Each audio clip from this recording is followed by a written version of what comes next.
There is a painting that has made grown adults cry in front of it without being able to explain why. Not because it depicts war, not because it shows human suffering on a scale that history can measure.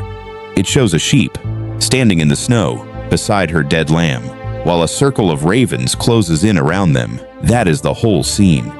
And yet something about it reaches past every wall you have built around yourself and grabs you somewhere undefended.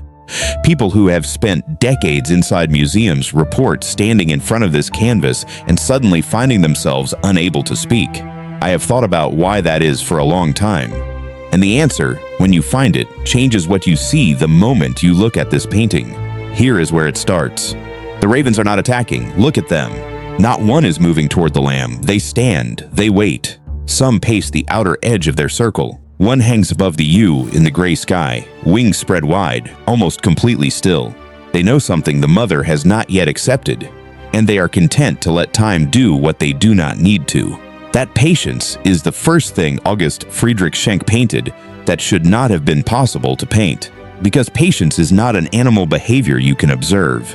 It is a psychological state we project. And yet the moment you see it in these birds, you cannot unsee it. They feel like witnesses.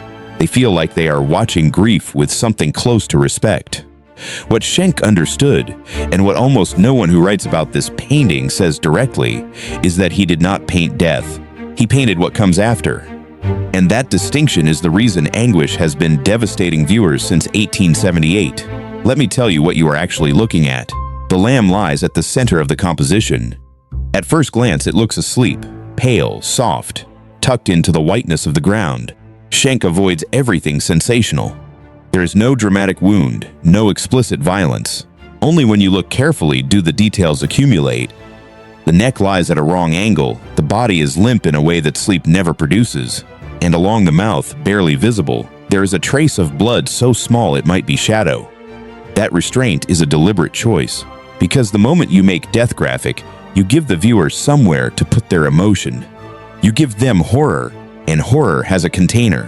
What Schenck gives you instead is ambiguity, just long enough for the brain to hope, and then, quietly, certainty.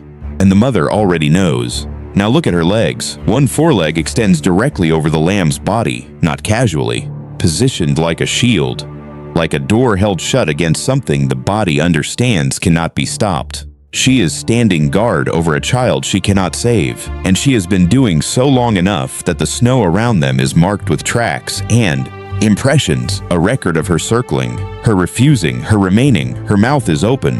A small cloud of breath escapes into the cold. That detail, so small you might miss it, is the most alive thing in the painting.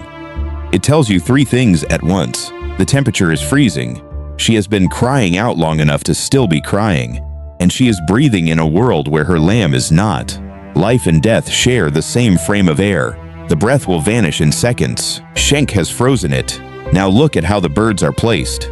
Because this is not random. There are ravens on the left, ravens on the right, ravens behind her, one above. If you trace the boundary of their positions, you find something close to an enclosure. Not a scattering of scavengers, but a ring.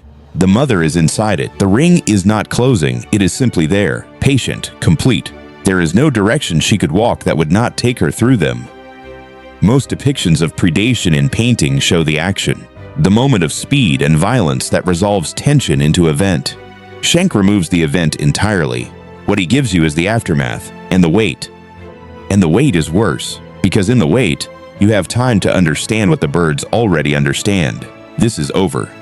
The ewe is the only figure in the painting who does not know that yet. One bird I keep returning to is the raven suspended above her, almost motionless, wings spread wide. Its wingspan crosses the gray sky like a sentence arriving at its end. Scholars have debated whether Schenck intended specific symbolism. In European painting, ravens carried associations with fate, with aftermath, with something unreachable. But Schenck strips all of that away. The bird is just a bird, doing what birds do, and that is precisely why it feels like something more. Here is what almost no one mentions when they write about this painting. The color is doing as much work as the composition.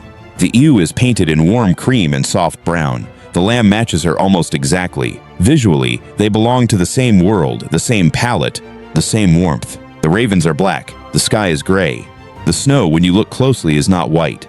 It is shadowed and cold, full of gray undertones and dirty impressions, a surface that offers nothing. The ewe and her lamb are the only warmth in the entire frame, and the warmth is surrounded. Now look at what is absent from this painting. There is no shepherd, no farmhouse on the horizon, no other sheep, no fence, no road, no indication that any human world exists anywhere near this field.